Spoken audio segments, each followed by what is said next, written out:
509 tapinn í Borgarnesi eftir svona nokkuð solid fyrriháleik. Þeir voru með þetta í 34-49 undir lok annars leikluta. Síðan bara, já, hvað getur þú útskýrt eitthvað hvað kom upp á það eftir það þarna?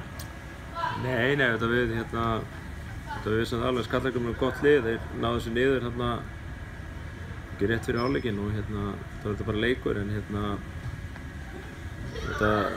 hertu þeir aðeins tökin varnarlega og komast aðeins upp með það og svo breytist svolítið línan en ég er svo búinn að ræða dómarana, ég ætla ekki að fara að gagnrýna það hér og það var svolítið erfitt fyrir okkur að aðlagast því út af því að línan hafði verið mjög skýr í fyrri hálfleik og svo umturnaðist það alveg á hinn bóginn og það hendaði þeim betur en okkur en heilt yfir þá bara með bættarilega varnarleika þeirra alveg þá gerir það okkur erfitt fyrir og við bara hvert einasta skot var erfitt. Þetta fengu þetta nýja mann inn, Gústa, inn í þetta.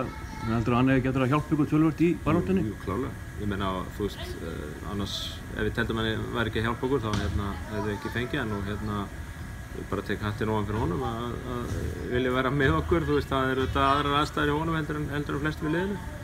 En Gústi er geysilega góður liðsmaður og góður leikmaður og hann á bara eftir að styrkja okkur og við höfum bara eftir að vera betra lið fyrir vikið.